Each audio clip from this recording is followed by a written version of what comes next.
Hey there guys, Frankomatic here with World 3 of Demon Sword. And, as you can see, this first stage is a bit of a departure in a couple of ways. The main one being that it's mostly vertical. And this stage almost always gives me horrible fits because the jumping controls are kind of weird. So we picked up another power thing, and while you won't notice it immediately, because I'm not using them too much right now, and this is exactly what I'm talking about with giving me fits, you can only actually move in the air in the direction you're facing, so you gotta keep that in mind when you're jumping around like an idiot. But anyways, the power things I picked up, it looks like they've been making my darts go full screen and penetrate, as opposed to just a little ways and stopping when they hit something. Anyways, this is this world's mini-boss. A samurai that shoots shit at you.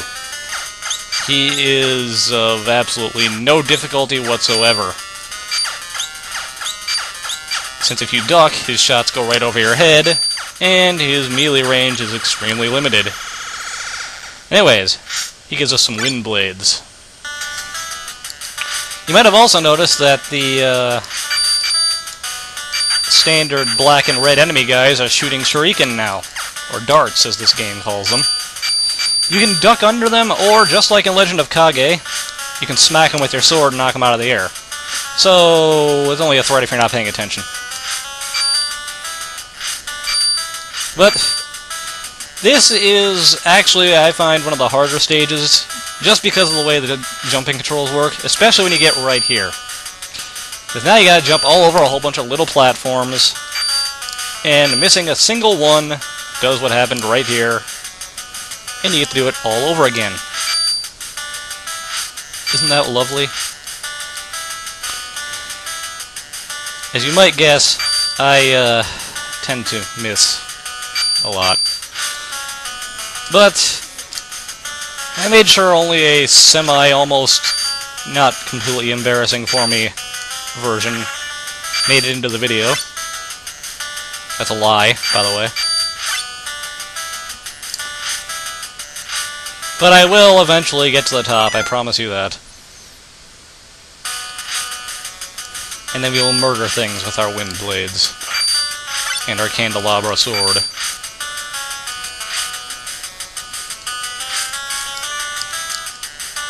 First, we have a face door to go into, if I can ever make it up to it. It's not worth getting frustrated, so let's just be chill. And we got our buddy, weakest mini-boss ever, to kill again. You might also eventually notice that, unless he's attacking, he doesn't have touch damage. So, if you're quick, you can get right up in his face and just slash at his kneecaps until he dies, but I kind of like throwing darts at his crotch instead. The crotch is always an acceptable target, remember that. Also, he has the same metallic sword swinging sound that you do. And he dropped the fire shield. This puts a couple of fireballs around you that act as a shield. It's completely useless in most boss fights. Also, if you have more than one key, don't stand on the door like I just did, or this happens and you get to do the same fight all over again. Isn't that awesome? At least this guy is really easy, so it's no big deal. Wow, this is the least interesting fight ever.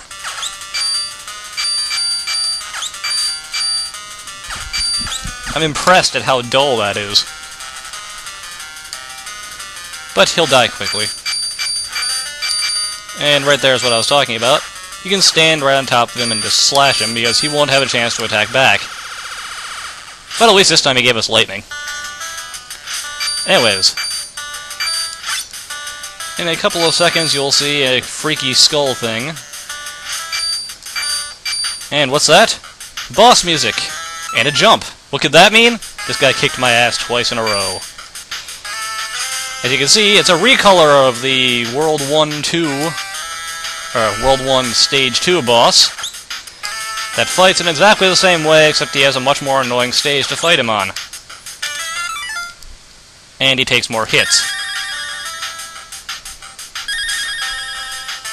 So, the easiest way I find to deal with him, blow any magic you have on him except for those useless fire shields, and then dart him a couple of times. In the feet. Then he whirlwinds away. And we move on to the inside of a castle. Much like Legend of Kage, once again, the object of this one is to get up to the top. But there's actually a number of walls in the ways that sometimes require you to go down as well as to the left. So this is one of the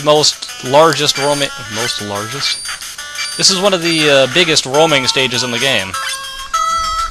And now we have more power. Hoo, hoo, hoo. Oh, I shouldn't do that. I'm terrible at that.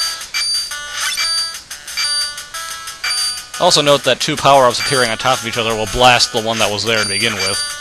So try and pick things up. It's kind of annoying to get power-ups in this level, though, because the enemies have a nasty habit of falling through the floors. And there's one of those walls. And awesome invincibility, because invincibility is always awesome. Also note there are some floors you can't jump up through. Those are the only ones that the enemies won't fall through when you murder them. Guess who's in here? Our buddy! You know, I never really thought about it, but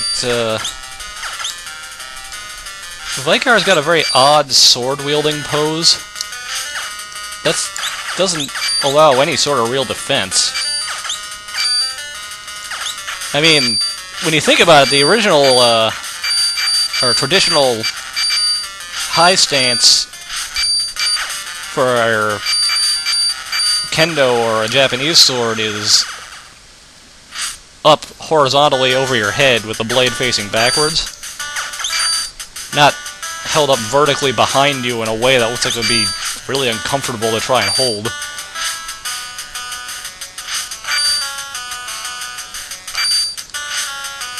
Yeah, or he's holding it next to him vertically, and the perspective is all screwed up because it's a 2D plane.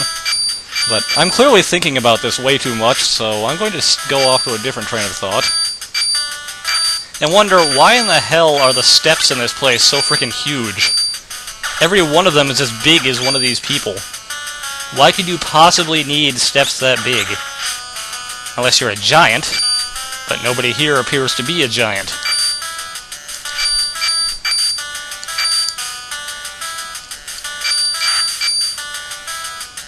That is another wonder of the world that will clearly never be answered. Ever. Ever. I like how they keep trying, thinking they can actually kill me. Only bosses can kill me. But anyway, speaking of bosses, here's one. And as you can see, the Lord of the Castle here is clearly also not a giant. But he can fly around, sorta, so maybe that's why he has huge stairs. Just to be a dick. Anyways, his main mode of attack is, if you let him finish his arm movement, he'll shoot off a wind blade like that thing at the top of the screen there. But other than that, he just floats around with an annoying force field that stops any and all attacks. Including magic. Well, maybe not lightning, but I didn't have any lightning, so I couldn't test. It will stop your wind blades from hurting him, though.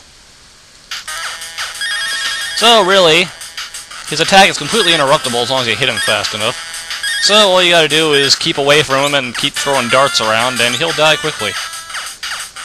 Well, easily. Quickly is kind of a misnomer.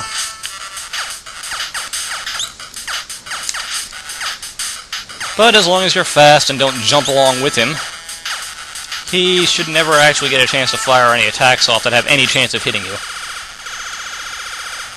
And now he's gone. You know what that means. Another Thundercat's Ho sequence, giving us the complete Demon Sword.